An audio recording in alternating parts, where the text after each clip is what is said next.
오늘 하나님께서 우리에게 주시는 말씀은 누가복음 4장 31절에서 37절까지 말씀입니다. 제가 봉독하겠습니다. 예수께서 갈릴리의 가버나움 동네로 내려가셔서 안식일에 사람들을 가르치셨다. 그런데 사람들은 그의 가르침에 놀랐으니 그의 말씀에 권위가 있었기 때문이다. 그때에 그 회당에 악한 귀신의 영이 들린 사람이 하나 있었는데 그가 큰 소리로 이렇게 외쳤다. 아, 나사렛 예수님, 왜 우리를 간섭하십니까? 우리를 없애려고 오셨습니까? 나는 당신이 누구인지 압니다. 하나님께서 보내신 거룩한 분입니다. 예수께서 그를 꾸짖어 말씀하셨다. 입을 닥치고 그 사람에게서 나가라. 그러자 귀신이 그를 사람들 한가운데다가 쓰러뜨려 놓고 그에게서 떠나갔는데 그에게서 상처는 입히지 않았다. 사람들이 모두 놀라서 서로 말하였다. 이 말이 대체 무엇이냐? 그가 권위와 능력을 가지고 악한 귀신들에게 명하니 그들이 떠나가는구나. 그리하여 예수의 소문이 그 근처 모든 곳에 퍼졌다. 아멘. 김영건 목사님께서 설교해 주시겠습니다. 할렐루야. 하나님께서는 우리에게 나아오는 자에게 안식과 평안과 용서와 회복을 약속해 주십니다. 오늘도 주 앞에 나오신 여러분에게 하나님의 안식과 평안과 그리고 용서와 회복이 넘쳐나기를 간절히 소망합니다. 우리 앞에 뒤에 분 볼 필요 없고요. 오직 주님만 바라보십시오. 우리가 사람 바라보면 안식이 없고 평안이 없고 그리고 용서가 되지 않고 회복이 되지 않습니다. 주님 바라보아야지 또 우리가 그런 은혜를 누릴 수 있기 때문에 사람 보면서 부러워할 것도 없고 질투할 것도 없고 그렇지 않습니까? 그래서 이 시간 온전히 주님만 바라보면서 하나님께 주시는 그 안식과 평안과 그리고 용서와 회복이 우리 가운데 넘치기를 간절히 소망합니다. 오늘은 우리 예수님의 생애 가운데에 가버나움에 가신 이야기를 우리 함께 나누길 원합니다. 우리 지난주에는 이제 고향인 나사렛에 가셔가지고 그렇게 배척을 받으시고 또 하셨다는 이야기를 들었고, 오늘은 가버나움으로 오신 예수님에 대해서 이야기를 합니다. 예수님의 생애 가운데에 세 곳 중요한 지명이 있다고 말씀을 드렸습니다. 태어나신 베들레헴은 남쪽 유대 지방에 있죠, 그죠? 유대 지방 베들레헴. 그리고 자라나신 나사렛, 갈릴리 서쪽 지방에 있습니다. 갈릴리 지역이라고도 말하는데 나사렛이란 그 동네에서 이제 자라나셨고, 사역하신 동네가 가버나움에 거점을 두시고 이사를 하시고 사역을 하셨다라는 사실을 우리가 기억을 하면서 예수님의 생애를 보고 있습니다. 예수님께서 가버나움으로 이제 이사하셔가지고 그곳을 거점으로 해서 사역을 하십니다. 가버나움에 우리가 몇 년 전에 이제 단체로 또 이스라엘을 방문할 기회가 있어가지고 가보았는데, 지금은요 사람이 마을을 이루고 살지는 않습니다. 그냥 유적만 남아 있어요. 그래서 그때에 오늘 이제 회당이 나오는데, 가버나움 회당이 나오는데 그 회당 터가 남아 있습니다. 그래서 회당 터가 남아 있고, 그리고 그 다음 사건이 이제 베드로의 장모의 열병을 고치는 사건이 나오는데, 베드로의 그 집인지 베드로의 장모님의 집인지 모르지만은 그 베드로의 집터가 지금도 그곳에 남아 있습니다. 그게 이제 고고학적인 발굴을 통해 가지고 신빙성이 있다라는 그런 것들이 다 드러났기 때문에 지금도 가버나움을 방문하시면 갈릴리 호숫가에 그런 유적들을 볼 수 있지만은 마을은 이미 이제 폐허가 된 마을이다라고 생각하시면 되겠습니다. 가버나움은요 예수님 당시에는 굉장히 교통의 요충지였습니다. 우리가 보통 이제 여행을 하다 보면요, 일본은 참 신기한 게 뭐냐면 북쪽에서 남쪽으로 갈 때도 어디를 거쳐갑니까? 동경을 거쳐가야 돼요. 딴 데 이렇게 돌아가는 길이 잘 없어요. 그렇지 않습니까? 고속도로라는 것이 동경을 이렇게 거쳐가게, 물론 지금 뭐 가이칸입니까? 외곽으로 돌리는 그 고속도로 공사를 아직 완성은 다 안 됐다는 이야기를 제가 들었거든요. 10년 전부터 계속해서 완성이 안 됐다는 이야기 듣고 있는데, 있지만은 거의 동경을 통과해가지고 가는 길이기 때문에 통과하게 가게 돼 있어요. 남쪽에서 북쪽 갈 때도 동경을 통과하게 가게 돼 있지 않습니까? 우리가 이 시대를 잘 모르는 사람들은요, 그냥 이렇게 뭐 가까운 직선거리로 가면 되지라고 생각하지만은 길을 따라 가야죠. 가다 보면 좀 고속도로 휴게소도 쉬기도 하고 또 뭐 자기도 하고 하면서 그렇게 가야지. 그냥 지도 보고 직선이라 해가지고 가깝다 해가지고 그렇게 갈 수 있는 길은 아닙니다. 마찬가지로 예수님 시대 때에도 길이라는 게 있었어요. 그래서 남쪽에 이제 이집트가 큰 나라지 않습니까? 북쪽에는 시리아, 아람이라고도 하죠. 시리아의 그 다메섹이라는 그 이제 도시가 큰 도시죠. 그래서 다메섹이나 시리아나 그 북쪽 지역과 남쪽의 이집트나 이런 지역, 또 그 갈릴리 지역 또 저쪽에 보면요 두로와 시돈 이런 지역들도 있죠. 그런 지역들을 여행하기 위해서는 거쳐가야 하는 곳이 가브나움입니다. 길이 가브나움으로 나 있습니다. 그래서 많은 사람들이 가브나움에 도착하면 이제 여정을 풀고 좀 쉬었다가 가는 곳. 그래서 가브나움은요 굉장히 활발한 도시였습니다. 나사렛하고 달라요. 나사렛은 이제 촌동네니까 다른데 가브나움은 유대인만 사는 것이 아니라 이방인들도 많이 살았어요. 이스라엘이 자기 나라 독립에 살 때는요 유대인들만 살았어요. 이스라엘 사람들만 살았습니다. 그렇지 않습니까? 하지만 이 당시에는요 이스라엘이 자기 나라만 살 수 있는 그런 환경은 아닙니다. 왜냐하면 로마의 식민지였기 때문에. 그래서 로마 사람들도 살고 그리고 로마가 식민지가 얼마나 넓었습니까? 많은 사람들이 이제 그 이스라엘 땅에도 살고 있었고 통과하는 것이 가능한 거예요. 이 가브나움은 특히 이방인들도 많습니다. 왜냐하면 교통의 요충지니까 왔다 갔다 하는 사람이 많이 있으니까 이 가브나움은요 어찌 보면 인터내셔널한 그런 도시라고 할 수 있습니다. 얼마나 좋은 거점입니까? 예수님께서 이곳에 기적을 일으키시면요 자동적으로 자기 나라 돌아가 가지고 전도가 되는 거예요. 그런 소문을 안 퍼뜨리겠습니까? 그래서 이 가브나움은 교통의 요충지로서 굉장히 활발한 도시다라고 그렇게 알려져 있습니다. 그래서 거기는 이제 통행세라는 것도 있죠. 그죠? 상업을 하시는 분들도 이곳을 지나가고 이곳을 쉬고 하니까 이 통행세를 내라. 나 통행세 안 내겠다. 그럼 이제 돌아가야 되는 거예요. 우리가 고속도로 톨비 안 내려면 어떻게 하면 됩니까? 국도로 가면 됩니다. 국도로 가면 되는데 대신에 시간하고 기름값 생각하면 통행세를 내더라도 그 가는 게 훨씬 나아요.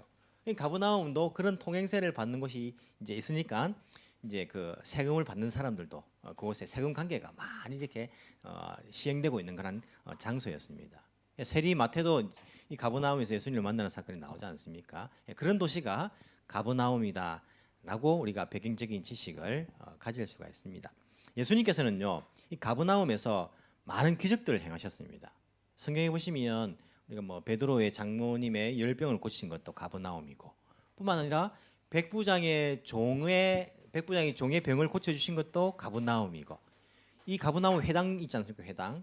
회당장의 야이로의 딸을 살리신 것도 이 가브나움이고, 세리마태를 부르신 것도 가브나움이고, 악령을 많이 쫓아내신 것도 이 가브나움이고, 오병이의 기적을 베푸시고 사람들에게 오병이의 기적을 베푸신 것은 바로 옆에 동네지만은 생명의 떡에 관한 그 가르침을 주신 것도 이 가브나움이고, 가브나움을 거점으로 수많은 그러한 기적을 행하시고 뿐만 아니라 사람들에게 가르침을 주셨다라는 것들을 알 수 있습니다. 그래서 마태복음의 11장에 보시면요, 마태복음 11장 23절에 이렇게 나와 있습니다. 예수님께서 가브나움을 향해서 하신 말씀입니다. 가브나움아, 내가 하늘에까지 높아지겠느냐? 음부에까지 낮아지리라. 가브나움이 이제 굉장히 교만의 도시의 상징이죠. 뭐 돈도 많았을 거고, 뭐 여러 가지 이제 뭐 상업적인 도시니까, 또 갈릴리 호수가 있으니까 또 뭐 의자원도 풍부했을 것이고 교만했겠죠. 예수님도 여러 가지 기적을 베푸시니까 그런 교만이 있었는 것 같습니다. 음부에까지 낮아지리라. 내게 행한 모든 권능을 소돔에서 행하였더라면 그 성이 오늘까지 있으리라. 소돔 땅은 회개하지 않아서 멸망한 도시 아닙니까? 구약성경에 보시면 예수님께서 말씀하시기를 내가 가브나움에게 행한 그 기적들을 소돔에서 행했다면 소돔 사람들은 어떻게 했다고요? 회개하고 하나님께 돌아왔기 때문에 지금까지 그 도시가 남아 있을 거라고요. 가브나움은 그만큼 예수님께서 많은 기적을 행하셨다라는 지역인 것을 이 말씀을 통해서도 우리가 알 수가 있습니다. 수많은 기적들을 베푸신 곳이 가브나움입니다. 오늘은 가브나움에 있었던 그 사건을 우리에게 가르쳐주고 있습니다. 이 가브나움에서 있었던 뭐 이렇게 악한 영에 귀신 들린 사람을 고치신 사건이 나오는데, 마가복음 1장에 보시면요, 이 사건이 예수님께서 갈릴리 호수에서 4명의 제자를 부르신 사건 그 뒤에 나옵니다, 순서상으로. 하지만 누가복음은요, 5장에 보시면 이제 4명의 어부, 내가 사람을 낚는 어부가 되게 하겠다라는 그 4명의 제자를 부르신 사건이 5장에 나옵니다. 이 가브나움 회당에서 있었던 사건 뒤에 나오죠. 다른 성경과 순서가 바뀌어져 있습니다. 예수님께서 제자들을 물론 앞에 이전에 부르신 것 여러분 기억하시죠, 그죠? 세례 요한이 제자였던 야고보나 또 빌립이나 이런 이제 야고보 아니죠, 안드레죠. 안드레나 요한이나 이런 사람들 제자로 부르신 사건이 나오는데 그때는 파트타임이고 이 누가복음 5장에 나오는 이제 베드로와 안드레, 야고보, 요한을 부르신 사건은요 풀타임으로 이제 부르신 그러한 제자를 부르신 것이다. 그래서 이렇게 두 분 나눠져 있고 시간적으로 모순이 있는 것은 아니다라고 생각하시면 됩니다. 어쨌든 누가복음은 뒤에 나오고 마가복음은 앞에 나옵니다. 근데 보통 많은 학자들이 누가복음은 거의 시간 순서대로 기록했습니다. 왜냐하면 누가는 의사이면서 역사가입니다. 그래서 이런 이제 뭐 증거물이나 시간이나 이런 부분들을 굉장히 합리적으로 기록을 하고 이야기를 하고 하기 때문에 누가복음은 거의 보시면 시간 순서대로 기록된 것을 알 수 있기 때문에 누가를 따라서 이 가브나움에서 귀신 들린 사람을 고치신 이 일을 제자들 4명을 부르신 사건보다 앞에 두고 우리가 그렇게 먼저 보는 것으로 생각하시면 되겠습니다. 뭐 들으셔도 이 부분들은 아마 다 잊어버릴 수도 있고 한데 그런 것이 있다라는 것만 여러분 아시면 됩니다. 자, 드디어 가브나움 동네로 이제 들어가셔서 이제 본격적인 사역을 하십니다. 안식일에 사람을 가르치셨다라고 31절에 나오죠.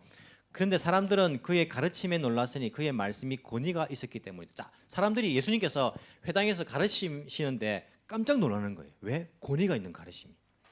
여러분들은 어떤 가르침을 받으면 깜짝 놀랍니까? 이야, 지루하다, 참아 죽겠네. 뭐 깜짝 놀랍니까? 우리 학교 다닐 대학 다닐 때 교수님 가운데에 성함을 말씀드리면 참 죄송한 일이고 정말 환장하는 사람들이 말하기에 환장한다겠어, 환장. 왜냐하면 그 우리 선생님 이름 속에 그 비슷한 발음이 들어가가지고 이제 그런 이야기를 했는데 그 시간만 되면요 잠을 그렇게 자요, 그렇게. 교리적인 이야기를 하니까 잠을 그렇게 자더라고 사람들. 저도 이제 그 중에 한 명이었는데 그렇게 잠이 오더라고요. 그런데 어떤 교수님은요 이렇게 뭐 가르치시는데 그 교수님 나쁘다는 말 절대 아닙니다. 가르침의 방법에 있어가지고 그렇다는 거예요. 어떤 분을 가르치는데 정말 시간이 아까운 거예요. 야, 이때까지 들어보지 못한, 그리고 이분이 너무 연구를 많이 하셔가지고 이 부분에 정통한 분. 그런 가르침을 들으니까 지루하지가 않아요. 계속 더 듣고 싶어요. 진리를 알고 싶더라고요. 우리가 권위가 있는 가르침이라는 것은요, 제가 생각하기에는 자기가 가르치는 데 대해서 완벽하게 아는 겁니다. 그런 분의 가르침을 들으면요, 달라요, 가르침이. 여러분 요즘 유튜브에 많이 보시죠? 유튜브에 보시면 어떤 가르침에 여러분들이 혹 이렇게 관심이 갑니까? 정말 이 부분이 정통한 사람들의 이야기를 들으면요, 그 가르침이 그렇게 재미있어요. 근데 어중간하게 아니면 잘못된 그런 지식을 가지고 있는 사람들의 가르침을 들으면요, 듣다가 그냥 꺼버려요, 그냥. 왜? 말도 안 되는 이야기고 근거도 없는 이야기고 자기 마음대로 찌꺼리고 있고 재미도 없고 하기 때문에 그냥 꺼버립니다. 하지만 자기 분야의 정통한 그런 가르침을 그 지식을 가지고 있고 완벽하게 이해한 사람의 가르침은요 달라요. 지금까지 성경을 가르치는 구약을 가르치는 사람들은 성경학자들은 교리적인 부분입니다. 늘 가르치는 거 가르쳤어요. 선생님들 노트 한 건 이렇게 가지고 있으면요, 우리 교수님 중에 옛날에 우리 한국은 신학교가 발달 안 했지 않습니까? 다 외국 가서 배워왔지 않습니까? 노트 한 권 가지고 30년을 가르치는 교수님이 있어요. 그래서 선배님들 그 공책을 그냥 빌려보면 돼요. 그냥 강의 안 들어도 똑같아요, 그냥 하기 때문에. 그런 가르침처럼 지금까지 성경학자들의 가르침은요, 구약 시대의 그 율법을 가르치는 사람들은요 늘 똑같아요. 그런데 예수님의 가르침은 아니에요. 율법을 만든 분처럼 완벽하게 율법을 이해하시면서 하나님의 뜻을 풀어내는데 사람들이 지금까지 들어보지 못한 내용인 거예요. 거기에 권위를 느낍니다. 아, 다르다. 거기에 감동을 받고 놀랍니다. 예수님의 가르침이 그러한 가르침이었다라고 말합니다. 여러분 주의할 점이 있습니다. 뭡니까? 이단의 가르침. 이단들도 이런 부분들은 좀 있어요. 여러분 정명석 요즘 유행하는 것을 보면서 이해가 안 되죠? 저 미쳤다 저거. 저기 왜 속아 넘어가가지고 사람들이 말이야. 여러분 같으면 절대 안 속을 것 같지 않습니까? 서울대 나오고 고려대 나오고 뭐 이런 사람들이 거기에 가가지고 평생을 바쳐가지고 하는 거 보면요, 미친 사람처럼 보이지 않습니까? 그런데 그 이단이 가르치는 내용을 한번 들어보시면 자신 없으면 듣지 마시고 들어보시면 새로운 가르침이에요. 성경의 내용을 완벽하게 합리적으로 가르칩니다. 오늘날 과학과 대치되지 않게 우리의 이성에 쏙 이해가 되게 이 성경을 가르칩니다. 처음부터 끝까지.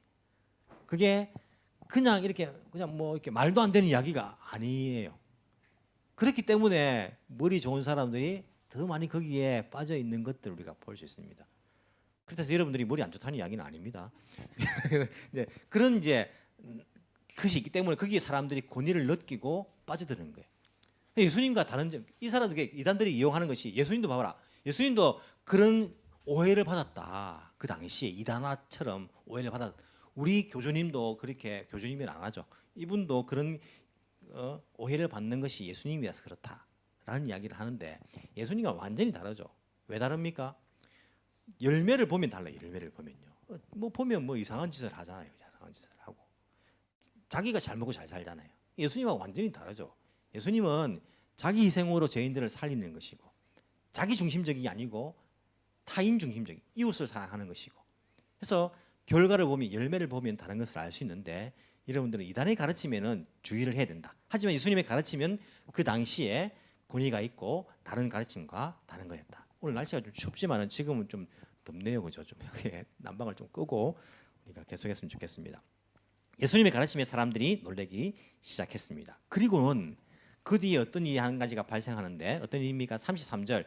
그때 그 회당에 악한 귀신의 영이 들린 사람이 하나 있었는데 그가 큰 소리로 이렇게 외쳤다. 라는 게 나옵니다. 여러분 놀랍지 않습니까? 악한 귀신 들린 사람이 회당에 들어와서 예배를 드리고 있었어요. 이해가 됩니까? 만약에 여러분 이 자리에 악한 귀신이 아니고 술 취한 사람이 들어와가지고 앉아 있다. 그러면 예배 여러분 어떻게 이야기하겠습니까? 우리가 이제 예전에 한국에 부목사 할 때 그랬어요. 한 번씩 수요 기도회 저녁에 하니까 술 취하신 분들이 그렇게 들어와요. 들어오면 우리가 어떻게 할까요? 물론 환영을 해주고 앉아가 예배드리게 하면 좋지만은 술 냄새를 풍기면서 예배를 드리는 게 아니고 자거나 아니면 뭐 큰 소리를 치거나 하기 때문에 주로 하는 말이 뭐냐면 자 오늘은 그냥 돌아가셨다가 술 드시지 마시고 오십시오. 이런 이야기를 많이 했어요. 왜냐하면 이게 이제 차별하는 게 아니고 들어오면 예배드리기 위해서 들어온 게 아니고 시비 걸려 들어오신 분들이 참 많아요. 그런데 여러분 악한 영이 들린 사람이 이 당시에 회당에 들어와서 앉아 있는데 앉아 있게 하였다는 것 이상하지 않습니까? 유대인들이 악한 영에 귀신 들린 사람이 들어왔는데 딴 성경 보면요 귀신 들린 사람이 무덤 사이에 거주하고 막 그러는데 회당에 들어앉아 있는데 가만히 있었겠습니까? 알았으면 가만히 있지 않았겠죠. 귀신 들렸는데. 하지만 이렇게 들어앉아 있었다는 사실은 어떤 것을 우리에게 가르쳐 줍니까? 사람들이 몰랐다는 거예요. 악한 영에 들려 있지만은 사람들이 몰랐을 가능성이 큰 거예요. 그러니까 거기 앉아 있는 거죠.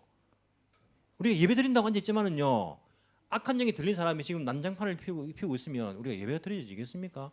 앉아 있어도 모르니까 앉아 있는 거잖아요. 예배를 드리고 있어도 악한 영이 들린 사람이 있을 수가 있습니까? 없습니까? 있다는 거예요. 예배당에 어떻게 악한 영이 들어옵니까? 못 들어옵니까? 들어올 수 있습니다. 예수님이 있는 자리에도 회당에도 들어갔는데 왜 못 들어옵니까? 들어올 수 있어요. 악한 영이 들린 사람이 들어올 수 있다는 거예요. 그런데 왜 처음에 몰랐는데 나중에는 알게 되었을까요? 사람들이 예수님께서 귀신을 쫓아내는 걸 보고요. 이야 놀랍다. 악한 귀신에게 명령하니까 그들이 떠나가는구나. 그 악한 영이 들린 것을 나중에는 알거든요. 인식을 하거든요. 어떻게 해서 알게 되었을까요? 이 사람이 악한 영이 들렸다는 것을. 뭐라 써 있습니까? 이 사람이 33절 뒤에 보시면 그가 큰 소리로 외쳤기 때문에 아는 거예요. 큰 소리로. 여러분 예배 드리고 있는데 갑자기 누가 큰 소리를 외친다 생각해 보십시오. 그러면 조금 이상하다라고 알지 않겠습니까? 예를 들어 어떤 사람이 예배 드리고 있다가 야 목사님 잘생겼어요. 큰 소리 지르는 거예요. 그러면 물론 잘생긴 게 사실이지만은 사실을 말하지만은 왜 웃습니까 여러분? 사실을 말하지만은 큰 소리로 외치니까 이상하게 생각할 거예요. 우리 다 알고 있는데 속으로 생각하고 있지. 우리는 큰 소리를 지르지 않잖아요, 그죠? 큰 소리를 지르니까 아는 거예요. 저 사람 이상하다. 이 사람이 가만히 있을 때는 몰랐는데 그가 큰 소리로 이렇게 외치는 겁니다. 뭐라고? 나사렛 예수님, 왜 우리를 간섭하십니까? 우리를 없애려고 오셨습니까? 나는 당신이 누구인지 압니다. 하나님께서 보내신 거룩한 분입니다. 맞는 말입니까? 틀린 말입니까? 나사렛 예수님이고 하나님의 거룩한 아들이신 것, 하나님의 거룩한 분이라는 것, 맞는 말을 하고 있는 거예요. 맞는 말을 하고 있지만은 큰 소리로 그렇게 외치니까 사람들이 귀신이 들렸구나라고 생각을 하는 것입니다. 물론 뭐 100%다 맞는 말은 아니죠. 중간중간에 보시면 이 사람이 귀신이 들려가지고 그렇게 하는 거예요. 예수님께서 그를 꾸짖어서 말씀하십니다. 닥쳐라. 입을 닥치고 그 사람에게서 나가라 라고 이야기합니다. 그러자 귀신이 그를 사람들 한가운데다가 쓰러뜨려 놓았어요. 모든 사람들 다 알죠. 이제는 한가운데 갑자기 사람이 푹 쓰러집니다. 쓰러지고는 그에게서 떠나가는데 그 사람이 상처는 입히지 않았다. 그리고 사람들은 귀신이 나간 것을 보고는 놀랐다. 예수님의 그 권위와 능력에 놀랐다. 그리고 그 소문이 근처의 모든 곳에 퍼져나갔다라고 이야기하는 겁니다. 우리가 악한 영이라고 할 때에 막연한 우리가 두려움을 가져서도 안 되고 그렇다고 너무 무지해서도 안 됩니다. 우리가 악한 영에 대해서 영적인 부분에 대해서 우리는 너무나 무지한 그러한 사람인 것을 참 느낄 때가 많아요. 왜? 우리는 육신이 있고 육신의 눈을 가지고 있고 육신적으로 살고 있기 때문에 영적인 것에 대해서 잘 생각하지 못하고 악한 영인지 그리고 거룩한 영인지에 대해서도 잘 배우지도 못했고 잘 알지도 못했기 때문에 그래요. 제가 몇 번이나 제가 반복해서 말씀드리는 것 같은데 우리가 한국에서 신앙생활을 할 때도 마찬가지입니다. 저도 한국에서 이제 부목사 생활을 오래 했는데 하다 보면 뭔가 잘못되었다는 것들을 느낄 때가 많습니다. 영적이라고 말할 때에 한국에서 우리가 한국 교회에서 어떤 부분을 가지고 영적이라고 이야기합니까? 어떤 행동을 가지고 영적이라 말합니까? 뭔가 우리가 뭐 엑소더스입니까? 뭡니까? 엑소시 영어가 제가 기억이 안 나요. 하여튼 뭐 자기를 잃어버리고 뭔가 이렇게 뭐 홀린 듯한 그런 행동을 할 때에 뭐 그 사람이 영적이고 거룩하게 보인다라고 이야기할 때가 있어요. 과연 그럴까요? 근데 과연 한 번쯤은 생각해 봐야 될 것 같아요. 통성기도가 한국에서 얼마나 통성기도를 열심히 합니까? 통성기도도 우리가 잠잠하게 한번 진지하게 한번 생각을 해봐야 됩니다. 성경적으로 남들 한다고 다 따라하지 말고 통성기도 하고 난 다음에 얼만큼 자기가 무슨 소리를 했는가 기억할 거예요. 사람들이 어떤 내용을 그렇게 기도합니까? 통성기도 하면요. 자기도 알지 못하는 이야기들을 할 때가 있고 뭐 이리저리 막 이야기하다가 기억하지 못하고 뭐 그럴 때가 참 많습니다. 큰 소리로 기도하면 영적으로 보이는데 오히려 귀신들이 큰 소리를 많이 해요. 성경에 보시면요. 한나가 얼마나 괴로웠습니까? 사무엘 어머니 한나가 너무 괴로워가지고 그 심정이 참 고통스러웠는데 한나의 기도를 보십시오. 한나의 기도는요 소리가 나오지 않고 입만 우물우물했습니다. 그래서 술 취한 여자라고 오해를 받는 거 아닙니까? 우리가 물론 그렇다 해서 뭐 통성기도나 큰 소리를 내어서 기도하는 것이 잘못됐다 말하는 건 절대 아니에요. 우리가 큰 소리를 내가지고 다급하게 기도할 때가 있습니다. 그렇지 않습니까? 예를 들어 불 났다 하면 불이 났구나 이렇게 해서는 안 됩니다. 불이 났으면 다급하게 불이야 해야 돼요. 이제 다급하니까 내가 죽을 것 같으면요 살려주세요 해야 됩니다. 물론 그렇게 기도할 때가 있고 그리고는 우리가 기도는 하나님과 대화라고 우리가 알고 있잖아요. 하나님과 대화를 매일 불이야처럼 할 수 있습니까? 조금 우리가 생각을 하고 기도를 해야 됩니다. 우리 아이들이 부모하고 대화를 하는데 매일 큰 소리만 지르니까 엄마 돈 주세요 맨날 막 큰 소리만 친다면 대화가 됩니까? 이게 인격적인 관계이기 때문에 하나님과의 그 기도도 너무 우리 편에서 남들이 하니까 큰 소리로 기도하니까 뭐 그렇게 보이고 영적으로 보이니까 무조건 따라하고 그러면서도 영성은 없어요. 영성이 뭐가 있습니까? 뭐 돌아서면 다 잊어버리고 돌아서면 뭐 다 뭐 나쁜 짓 하고 뭐 세상적으로도 우리가 욕 먹고 막 이런 거 보면요 이게 영적인 것이 아닐 것이다라는 생각들을 한 번쯤 해봐야 됩니다. 신앙생활은 무조건 따라가면요 그 끝이 이단일 수도 있어요. 그렇기 때문에 생각을 해보고 성경적인가 아닌가 철저한 우리 기준은요 성경적인가 아닌가를 늘 묵상을 하면서 그렇게 물어보면서 기도하면서 신앙생활을 해야 됩니다. 영적이란 것이 무엇인가에 대해서 우리가 잘 생각해 봐야 됩니다. 여러분 악한 영이 어떤 것이 악한 영일까요? 뭐 불 달리고 삼지창 들으면 악한 영입니까? 이건 제가 만약에 사탄이라면요 그런 모습으로 나타나지는 않을 것 같아요. 왜? 남들 보면 다 사탄인 거 아는데 다 피할 거 아닙니까? 다 대적할 거고. 그렇게는 나타나지 않을 것 같아요. 오히려 제가 사탄이라면 또 어디 가가지고 우리 목사는 사탄이다 하지 마시고 제가 사탄이라면 굉장히 여러분들 유혹할 만한 그런 모습으로 나타날 것 같아요. 제가 사탄이라면. 제 말이 아니고 성경에도 보면 그렇게 나와 있습니다. 고린도서 11장에 보시면요. 고린도서 11장 14절에 보시면 이것은 이상한 일이 아니니라 사탄도 자기를 광명의 천사로 가장하니라. 그러므로 사탄의 일꾼들도 자기를 의의 일꾼으로 가장하는 것이 또한 대단한 일이 아니라. 성경 보니까 사탄도 어떻게 한다고요? 광명, 빛나는 천사의 모습으로 그렇게 변장을 한대요. 오히려 그 모습 하면 사람들이 우와 하면서 더 속아 넘어가지 않겠습니까? 우리가 악한 영이라 하면 자꾸 TV에서 만들어낸 그런 형상을 생각하지 마시고 영이기 때문에 사실은요 눈에 안 보이는 게 정상이에요. 그래서 저는 봤는데요. 그런 이제 그걸 두려워하니까 눈에 보이는 형식으로 아마 여러분들 두렵게 만들려고, 왜냐하면 그게 이제 그 효과가 들으니까 그렇게 했을 수는 있어요. 사실은 영적인 존재이기 때문에 안 보이는 거예요. 뒤에서 배우에서 조정을 합니다. 영적인 존재라 가지고. 영이 보입니까? 김영건 목사의 영이 보입니까? 보이는 게 이상한 거 아닙니까? 영인데 왜 그걸 자꾸 보는 것을 생각합니까? 자꾸 우리가 누구한테 들은 이야기가 아니고 혹시 자기 잘못 생각하는 가지고 자꾸 이렇게 생각하지 마시고 철저하게 성경, 우리 기준은 성경입니다. 목사 말이 기준이 아니고 성경 말이 기준입니다. 목사 말도 성경적으로 틀리면요 틀린 거예요. 잘 생각하시고 여러분 제 말도 들어야 됩니다. 성경 기준이니까 영이 보일 리가 없잖아요. 영이 보인다면 제 영도 보여야죠. 김영건 목사 영이 보입니까? 제가 여러분 영이 보이겠습니까? 영은 느낄 수는 있죠. 성경에도 보면 성령은 바람처럼, 바람과 같이, 그러니까 우리가 느낄 수는 있지만은요 볼 수는 없잖아요. 바람이 보이는 건 아니지 않습니까? 자꾸 이 눈에 보이는 것으로 자꾸 여러분 두려워하시면요 자꾸 보입니다. 왜? 두려워하기 때문에. 사탄은 우리에게 두려운 마음을 주는 것이 목적이기 때문에 자꾸 보입니다. 두려워하지 마십시오. 영은 우리에게 보이지 않아요. 그 뒤에 있어요. 그 뒤에 배후에 있습니다. 우리가 영적인 부분들을 잘 생각해야 됩니다. 영적인 것이 무엇인가라고 할 때에 성경 읽고 기도하고 찬송하고 예배드리고가 영적인 부분이다. 그렇습니까?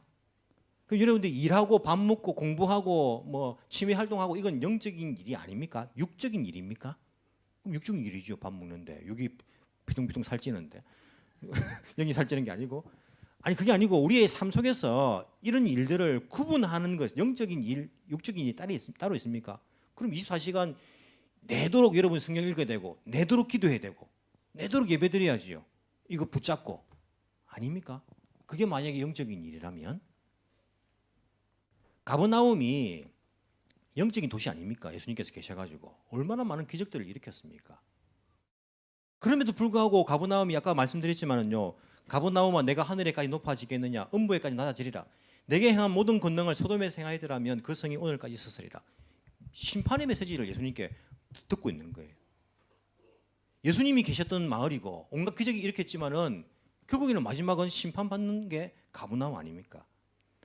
우리가 예수를 믿는다고 말하고 있고 온갖 기적을 우리가 경험하였고 아니면 뭐 성경을 읽고 있고 기도를 하고 있지만은 그 결과가요 가버나움처럼 될 수 있다니까요. 우리가 영적인 부분들 잘 알지 못하면 성경은 우리가 일하는 것 그리고 우리가 먹고 사는 것, 학교 다니는 것, 이 부분들은 영적으로 상관없는 일이다라고 말하지 않습니다. 오늘 사탄이 이야기한 것이 무엇입니까? 어떤 이야기를 합니까? 왜 우리를 간섭하십니까? 이게 개역 개정 성경에 보시면요, 우리와 무슨 상관이 있나이까? 헬라어 원문을 보시면요, 이것은 당신이고 이것은 납니다. 따로따로란 말이에요. It's not your business입니다. 상관이 없다는 이야기를 하는 거예요. 지금 죄 많은 인생들 가운데 이 세상은 죄인들 아닙니까? 죄 많은 인생들. 죄 있는 곳이니까 악한 영, 더러운 영이 여기에 어떤 정도 그 뭐 고난을 가지는 것 아닙니까? 왜? 죄가 가득 있으니까 그 죄를 담당하는 거 아닙니까? 거룩한 분, 하나님의 거룩한 분이 이거하고 무슨 상관이냐는 거죠. 이거 여기하고 이 세상이 무슨 상관이라고 내려와셔가지고 여기서 이렇게 하고 있냐 이거지. 이게 사탄이 생각하는 거예요. 상관이 없다는 겁니다. 거룩한 분과 이런 생각들을 지금도 우리에게 주입하고 있습니다. 여러분 사탄이요, 이때는 귀신 들린 사람들이 보면 많이 나오죠. 이런 현상들이 많았는데 오늘날은 사람들이 워낙 영적이지 않아 가지고 이런 현상들을 잘 캐치를 못하니까 이 악한 영도요 좀 다른 방법을 쓰는 것 같아요. 이건 진짜 제 생각입니다. 다른 방법을 쓰는 것 같아요. 이때와는 달리. 물론 지금도 악한 영에 사로잡힌 사람들이 한 번씩 귀신 들린 사람들이 이제 보이기는 합니다. 전에도 말씀드린 적이 있는데 정신병하고요 귀신 들린 거랑은 다릅니다. 현상이. 귀신 들린 물론 뭐 양쪽 다 기도하면 나을 수 있는데 우리 감기 들었다고 무조건 기도만 하고 있는 건 아니잖아요. 제가 또 믿음 없는 목사처럼 보이는데 우리가 병에 걸렸을 때는요 하나님께서 나에게 확신을 제가 주시더라고요. 아 기도하면 낫겠다라는 확신을 주실 때가 있어요. 기도하면 낫더라고 진짜로. 낫습니다. 그런데 그런 하나님과의 그런 소통함이 없이 그냥 막 땡깡을 부리면요 안 됩니다. 그거는 자기가 땡깡을 부리면 그 믿음이 아니고 그건 억지입니다. 억지. 하나님과 교통이 있어요. 소통이 있어야 됩니다. 그리고는요 우리가 또 의사도 사명이 있으니까 병원에 가기도 하지 않습니까? 정신적으로 우리가 이렇게 뭐 마음에 감기다 이렇게 우울증 그렇게 이야기하시는데 어느 정도 병원 가서 치료받고 하면 나아질 수 있고 또 기도하는 가운데 우리가 또 하나님께 또 은혜를 구하기도 하지 않습니까? 귀신 들린 거는 병원에 갈 문제는 아니고요. 우리가 기도하고 하면 이제 그게 이제 우리가 기도가 어떤 뭐 도구처럼 막 돼가지고 이런 건 아니고 주를 의지하면서 우리가 하면 귀신이 나가는 일들이 오늘날도 일어나고 있습니다. 하지만은 제가 경험해 보니까 성경에 나오는 그 횟수만큼이나 성경에 많이 나오잖아요. 그렇게 자주 있지는 않는 것 같아요. 왜냐 사탄도 그 전략이 먹혀들지 않는 그런 시대인 것을 아는 것처럼 느껴집니다. 이건 제 생각입니다. 우리가 이 세상에서 영적인 부분과 영적이지 않는 부분들 상관이 없다라는 그런 생각들이 오히려 사탄이 주는 생각인 것 같아요. 이런 전략인 것 같아요. 지금 그렇지 않습니까? 찬송하고 말씀 읽고 기도하는 것은 영적인 부분이고 일하고 학교 다니고 우리가 먹고 살고 이런 것들은 상관이 없다라는 생각들. 아무런 일할 때 무슨 예수님과 상관이 있느냐? 내가 일을 하는 것은 내가 일을 하는 것이고 공부할 때 무슨 예수님과 상관이 있냐? 내가 공부하는 것인데 내가 취미 활동하는데 내가 게임하는데 무슨 상관이 유튜브가 무슨 예수님과 상관이 있느냐? 상관없다 라고 하는 생각이 사탄이 주는 생각이라고 생각합니다. 이때 사탄이 이야기한 거예요. 당신과 거룩하신 분이 이 죄 많은 인생들 죄인들하고 이 죄 많은 세상하고 무슨 상관이 있느냐? 왜 간섭을 하느냐? 라는 생각이 사탄이 주는 전략이 아닌가 하는 생각이 들어요. 우리 영적으로 깨어있지 않으면요 이런 생각에 다 속아 넘어가 버립니다. 주일날 교회 와서 예배드리는 것은 거룩한 것이고 내일부터 우리가 살아갈 그 삶의 현장은요 상관없는 거예요. 그냥 그게 뭐 덜 거룩하고 어떻게 죄악되다 이런 생각보다는 상관이 없다라고 생각해요. 그래서 영적으로 아무런 하나님과 우리 예수님과 소통함이 교통함이 없이 그냥 월화수목금토를 살아가는 그 생각이 사탄이 주는 생각이 아닌가, 그런 공격이 아닌가라는 생각들을 해보게 됩니다. 악한 영들은요 지금도 우리를 영적으로 무지하게 만들고 악한 영에 속아 넘어가게 만드는 그 전략은요 마찬가지예요. 우리가 깨어 있어야 됩니다. 회당 안에도 악한 영이 역사할 수도 있고요. 우리가 예배 드리지만은요 악한 영이 역사할 수 있고, 하지만 내가 일을 하지만은요 성령에 의해서 인도함을 받을 수 있는 거예요. 중요한 것은 뭐냐면 악한 영이 예수님의 명령으로 떠나가는 것처럼 우리의 속이, 우리의 내면이 바뀌는 것입니다. 우리가 옛날에 그런 이제 외침들을 많이 했거든요. 삶의 모든 전 영역에서 예수를 주로 고백하기까지. 그래서 뭐 문화, 스포츠, 예술, 정치, 미디어 분야 이 모든 분야에서 예수님이 주가 되기까지 막 그런 캐치플레이를 가지고 한참 우리가 뭐 어떤 운동 같은 것들을 한 그런 기억이 저한테 있습니다. 여러분 그 정치나 경제나 뭐 교육이나 미디어나 문화나 뭐 이런 부분들 속에서 예수님 그것이 주님 것으로 바뀌는 것도 중요하지만은요 사실은 그런 것들은 가치 중립적인 거예요. 그것을 하는 우리의 내면이 먼저 거룩한 것으로 바뀌지 않으면요 그 바뀌지 않습니다. 그 어떻게 주님이 그 영역에서 어떻게 그리스도를 주로 고백하겠습니까? 그 안에서 활동하고 있는 사람들이 안 바뀌는데. 그런 캐치프레이를 하면서 나와 상관없는 것처럼 그 문화가 주님 것이 돼야 되고 유튜브가 주님 것이 돼야 되고 정치가 주님 것이 돼야 되고 라는 생각들을 해요. 아니요, 그것을 하고 있는 사람들이 그 내면이요 먼저 거룩한 영이 안 되면 성령으로 변화되지 않으면 그 모든 것들 속에서 예수님을 주로 고백하는 것이 되지 않는다고 생각합니다. 우리가 그냥 우리가 먼저 내가 지금 하고 있는 이 부분들은 주님과 상관없다라는 생각에서 우리가 바뀌어야 되는 거예요. 삶의 전 영역에서 성령의 인도함을 받는 것, 주와 교감하는 것, 교통하는 것, 소통하는 것. 그래서 날마다의 삶이 거룩한 삶이 되는 것. 이것이 로마서 12장에서 말하는 우리가 드릴 영적인 예배 아닙니까? 삶 속에서 드리는 영적 예배 아닙니까? 이 부분이 바뀌지 않으면요, 마찬가지로 지금도 악한 영에 사로잡힌 사람들입니다. 이 악한 영에 사로잡힌 사람들 혼자이겠습니까? 이 주변에 있던 사람들은 아니겠습니까? 나중에 예수님을 배척하는데요, 거부하는데요, 가브나움은 멸망을 선포를 받고 있는데요, 보면서 나는 아니다라고 생각하는 이 사람들도 마찬가지로 악한 영에 사로잡힌 사람들 아닙니까? 이용당하고 있는 사람들 아닙니까? 깨어있지 않으면요, 남들 속에 있는 것은 보이지만은 자기 속에 있는 것은 보지 못합니다. 영적으로 우리가 깨어있지 않으면 예수님과 상관없이 신앙생활을 하면서 살아가는 것도 가능하더라니까요. 사탄이 하고 있는 이 말 속에 오늘날 우리가 어떻게 살아가야 되는가에 대한 힌트를 얻을 수 있습니다. 하나님 거룩한 사람, 당신과 무슨 상관이 있느냐, 왜 간섭을 하느냐, 이 말은요 철저하게 어찌 보면 악한 영이 우리를 속이는 말입니다. 주님, 이게 주님과 무슨 상관이 있습니까? 사업을 하려면요, 직장생활 하려면요, 오히려 주님하고 상관없는 게 어찌 보면 성공할 수 있는 길입니다. 간섭하지 마세요. 이것은 신앙은 신앙이고 내일은 내일 아닙니까? 이 당시에 그리스 철학이 유행했지 않습니까? 플라톤이 주장한 게 무엇입니까? 이원론 아닙니까? 형이 상학, 형이 하학, 위에 형이 상학 거룩한 것이고 형이 하학은 실존적인 것이 아니고 이게 막 더러운 것이고 라고 생각을 한 것이 그 영향을 받아가지고 사람들이 그렇게 생각한다니까요. 신앙은 신앙이고 생활은 생활이고, 이런 생각에서 우리가 벗어나지 않는다면 우리가 마지막이 가브나움이 되지 않으리라고 누가 확신을 할 수 있겠습니까?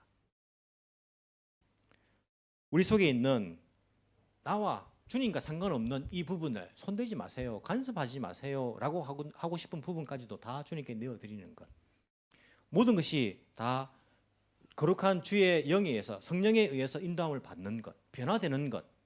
그래서 내가 어제와 똑같은 일을 하고 있고 똑같은 공부를 하고 있지만은, 똑같은 직장생활을 하고 있지만은 내 속이 달라지니까 그 일이 거룩한 일이 되는 것입니다. 그 하는 공부가 거룩한 공부가 되는 거예요. 왜? 그 사람을 통해서 그 일이 거룩해져서 분명히 그 다른 사람들을 유익하게 하는 일이 될 것이니까, 자기 이익만 구하는 것이 아니라.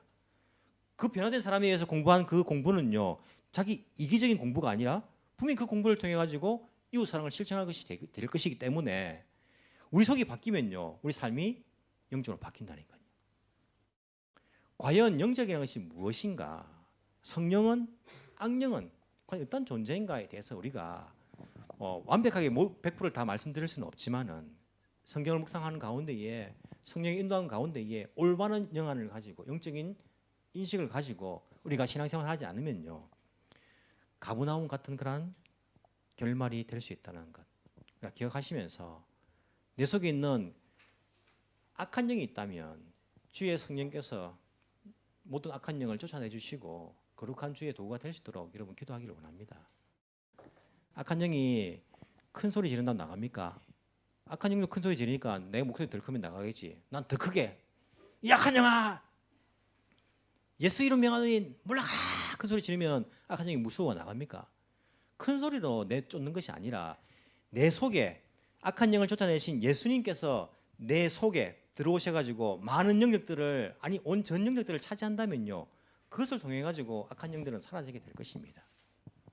내가 변하는 것, 내 속이 변하는 것, 내 속이 거룩한 영으로 채워지는 것, 우리 생각하시면서 찬양을 해도 주와 교감할 수 있는, 교통할 수 있는, 기도를 해도 주와 교통할 수 있는, 말씀을 통해서, 예배를 통해서 살아계신 하나님과 교통할 수 있는 우리의 신앙이 된다면 성경적으로 올바른 신앙, 어떤 말씀인지 알겠다라고 깨달음이 있는 그런 신앙생활을 할 수 있다라고 생각을 합니다. 그런 신앙생활을 할 수 있는 저와 여러분이 되기를 간절히 소망합니다. 기도드리겠습니다. 사랑하는 주님 감사합니다. 의심 많은 저희들에게 믿음을 주시고 예수 그리스도를 구세주로 믿고 의지하며 살아갈 수 있는 일을 주신 것 감사합니다. 단지 나를 도와줄 분으로 생각하고 살아가는 것이 아니라 내 삶의, 내 인생의 전 영역의 주인으로 우리가 섬기며 살아갈 수 있는 큰 믿음을 저희들에게 허락하여 주옵소서. 악한 영역에서 속임을 받는 세상 가운데 우리가 살아갑니다. 거룩한 영역이 점점 줄어들고 있는 것들을 봅니다. 미디어 영역이 거룩성을 잃어가고 있고 정치 영역에서, 경제 영역에서, 교육 영역에서, 문화, 예술 모든 영역에서 거룩함을 잃어가고 있는 것들을 우리가 체험을 하고 있습니다. 주여, 사람이 잘못되었기 때문에 사람의 심령이 악한 영역에서 또한 속아 넘어갔기 때문에 그러한 많은 영역에서 거룩성을 잃어가고 있다는 것들을 우리가 경험을 합니다. 신성한 학교다, 신성한 가정이다, 신성한 나라 그런 말이 더 이상 어울리지 않는 세상 가운데 우리가 살아갑니다. 심지어 교회마저도 거룩함을 잃어버리고 있습니다. 주님, 우리 자신이 먼저 거룩함을 회복할 수 있도록 주의 성령께서 우리를 사로잡아 주시고 우리를 주님의 것으로 삼아 주시며 우리의 모두를 주님 것으로 드릴 수 있는 우리 삶이 되게 주께서 회복시켜 주옵소서. 나의 생활 방식이 먼저 거룩해질 수 있는 은혜를 허락하여 주옵소서. 내 가정이 먼저 거룩해질 수 있는 은혜를 허락하여 주옵소서. 내 직장이, 나의 학교가 주의 거룩한 백성을 통하여서 거룩해져가는 그러한 체험들을 할 수 있도록 성령 하나님 우리를 도와주옵소서. 내가 서 있는 곳이 나로 인하여서 더럽혀지는 것이 아니라 그 더럽힘이, 그 악한 것이 오히려 거룩함을 회복할 수 있는 역사가 일어날 수 있도록 성령 하나님, 그러한 성령의 권위와 그러한 능력을 저희들에게도 허락하여 주옵소서. 감사드리며 살아계신 예수님 이름으로 기도합나이다. 아멘.